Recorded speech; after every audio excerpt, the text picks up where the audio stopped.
saan mang panig ng Pilipinas o di kaya saan mang panig ng buong mundo. Alright? Salamat sa Diyos. Sa ngalan ni Jesus, okay na po yan. Nagkakaintindihan po tayo dyan. Ha? Okay. Gagang mga nagtatanong, ganda ni Batas Mauricio sa 0926-566-8607. Kung yan ang Batas Mauricio, pwede po bang mag-manage ang hindi heredero ng lupa? May pinigay pong pangalan eh. Hindi ko pwedeng banggitin ito. Baka mamaya magdemanda yung binanggit yung pangalan. Di ba? Ganito lang gagawin natin. Lagyan lang natin ang initial. Oo, di ba? Initial lang muna. Para na sa ganon, initial lang muna, para na sa ganon, hindi tayo magka-problema. O, hindi natin ang tanong, ha? Galing kay 0926-566-8607. Kung na yan, Batas Mauricio, pwede po bang mag-manage ang hindi heredero ng lupa na si P at A? Yan, kita mo, ha? Sorry, si P.A. may budget ang binanggit din yung pangalan ng ima-manage eh. Initial na ulit ang ilalagay ko. E.L. O, yan, E.L. Binamanage yung lugar na pangalan ay E.L. Ini-initial ko lang para hindi po mabanggit. Dahil ko man eh. Walang sahod ng tao. Ito, kita mo na. Nakakusapan na natin ng criminal si P.A. na nagmamanage ng E.L. ng criminal hindi nagpapasahod sa mga tao. Tapos, nagtatrabaho, pinainom lang ng alak. Okay na po na, kalikan naman ano. Hindi nakapirma ang mga rendero sa lupa na pinatayuan ng E.L. Pwede ba yung attorney? Yan, pasensya na po kayo. Hindi ko po binanggit yung pangalan ng taong binigyan nyo ng initial. Ang pangalan, ang dinagyan ko ng initial na P.A. at yung kanyang lugar na P.A.E.L. Yan, pagka kayo po yung text sa akin, maintindihan ko sa inyo itong text na to. Kayo namang mga nakikinig lang sa akin o nanonood sa akin at hindi nyo naintindihan, basta ang kwento mo rin itong tinatanong nila. Yung bang isang tao na may initial na PA po pwedeng mag-manage ng isang lugar na ang tawag ay EL, lugar yun, EL, samantala hindi nakapirma ang ibang tagapagmana at pagkatapos hindi pinapasahod yung mga tatrabaho dyan sa lugar na ang tawag ay EL. Pwede na ba yun? Pinainom lang ng alak. Hindi po pwede yun.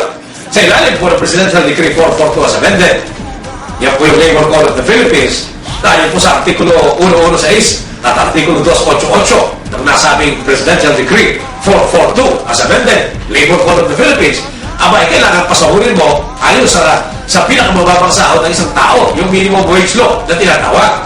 Pag hindi mo pinasahod, ayon sa itinatakda ng batas na pinakamababang sahod dyan sa inyong lugar, ang mga tao nagtatrabaho sa iyo, ikaw ay lumalabag sa Presidential Decree 442. Lalo na sa kanyang Artikulo 116 at Artikulo 288. Magkasama po yung dalawang artikulo yun. Yan pong dalawang artikulo yan, nagbibigay po ng kaparusahan sa mga may-ari ng kumpanya, mga may-ari ng kung anumang negosyo na hindi po nagbabayad sa kanilang mga trabahador o manggagawa. Ayon po na itinatakda ng batas. Yan. At dahil po ipinagbabawal yung ganyang klase ng gawain yung pong hindi pagbabayad doon po sa mga paggagawa, kung pwede pong makulong.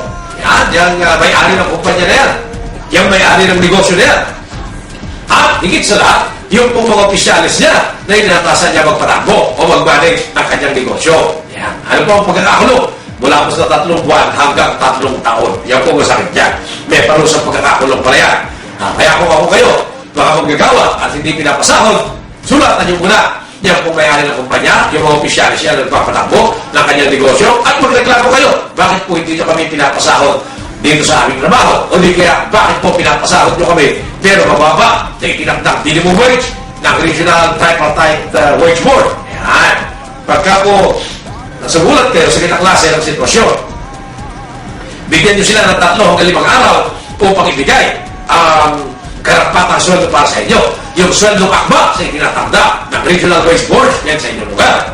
At pag hindi pa rin po sila nagbigay ng tamang sahod ayon sa itinatakda ng Regional Wage Boards, kung pwede na kayo magsampa ng kaso kriminal. Hindi po kaso lamang para mabawi nyo ang sweldo nyo. Opo, pwede nyo ng kasuhan ng kasong kriminal, yung may-ari ng negosyo, may-ari ng kumpanya, yung kanyang mga opisyalis na nagpapatakbo ng negosyo, nagpapatakbo ng kumpanya, upang sila makulong ng hanggang 3 taon. Maliwanag po ba? Salamat sa Diyos. Pangalan ni Jesus. Tuloy-tuloy po tayo. Si Batas, Atty. Batas Mauricio po yung mga kasama at tumutugon dito po sa inyong mga pinapadala sa atin dito po sa 0922-833-4396. Pasensya na kayo. Talaga ako yung nagkakaroon lang ng medyo matinding matinding problema dito sa aking katayuan na pinagpapawisan yung likod, ha? Dahil matindi. Nagsisenior moments sa kasi yung likod ni Atty. Batas Mauricio. Okay? Alright. Salamat sa Diyos sa ngalan ni Jesus. Dito naman po sa yung nagtitext po doon sa hindi nagpapasweldo, may tama na po yung isang sulat lang. Tama na po yung isang text lang. Kasi pagka dinamihan yung text sa akin, yun naman iba, hindi po makapasok. Lalo na itong cellphone natin, hindi high-tech. Sa 0915-778-5149. Good day here, Atty. Batas. What is your understanding of incorrect rights? Thanks. Well, nagbigay po siya ng spelling. 0915-778-5149. Babanggitin ko ito, hindi upang kutsahin o tuyain yung inilagay mo spelling ng incorrect right. Kasi po, pagka po hindi tama yung spelling na ibibigay nyo sa akin, ay hindi ko masasagot dahil hindi ko maintindihan, or masagot ko man, mali.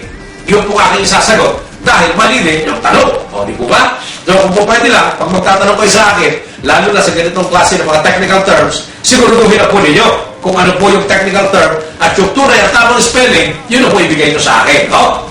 Ang sinasabi nyo, mabuti na lang, pinakinggan ko po yung utak ko kung ano ang ibig nyo sabihin dito sa tanong nyo. What is your understanding of incorrect rights? Kung binasa ko lang ito, ang nakalagay po rito kasi inquate. Inquate, right? Alam nyo kung ano ibig sabihin ng inquate, right? Inquate, right? Inquate, I-N-Q-U-A-T-E. Yun ang kanyang spelling. And mind you, hindi ko pa sinasabi ito para ulitin ko, para punahin o kutsahin, kundi just so may paliwanag po natin na pag magtatanong kayo sa akin, linawin nyo na po agad yung nais yung tanongin. Yun na pong tamang spelling para tamang sagot.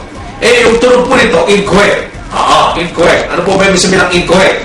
Yung tamang spelling po niyan, I-N-C, para English ni Cristo, I-N-C, tapos H-O-A-T-E. Yan. Ganun po. Ganun po yung tunay na spelling niya. Incorrect right. I-N-C, H-O-A-T-E. Yan. Incorrect right. Ano po ibig sabihin ng incorrect right? Ibig sabihin, karapatan na hindi pa nagkakaroon ng tunay na kaganapan. Paano yung mga incorrect rights? What are the incorrect rights that the law normally deals with? Well, the right of a child as to the inheritance over the properties that his parents will live in. Yeah. Okay?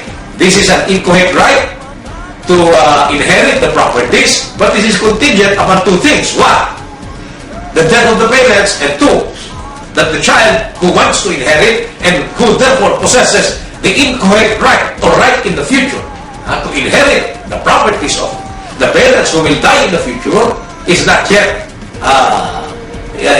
supposed to be given to him while the parents are alive. Okay? And a child who possesses this incorrect right must of necessity either was alive at the time of the death of his parents, or that if he is no longer alive himself, that he has children who will succeed him in taking over the properties left by his own parents. Okay? So incorrect right is a right in the future pertaining to the acquisition of property by a successor of parents who have died in the meantime. Okay? Alright. Salamat sa Diyos sa ngalan ni Jesus. Pasubali, kaya po ako nag-English doon sa pagkakapanggit na yun, sapagkat English po yung tanong. And so, I am quite confident that the person who gave this text question to us might either be someone who does not understand the Filipino language, or is a foreigner or a Caucasian, or basically anyone who does not speak the Filipino language, and therefore he wanted to ask his question in English. And that's the reason why we also gave our answer in the English language. Sa 0915-672-9225, Gulaya Atty. Batas, may text me kagabi nang hingi ng loan 150. I'm sorry. Pero hindi mo siya kilala. Hindi mo kilala. Huwag po kayo magbibigay sa mga nangihingi ng loan. Kasi Pagka po kayo magbibigay sa mga nangihingi ng loan na hindi nyo kakilala na may makakaasa po kayo, hindi na po kayo mababayaran. Yan po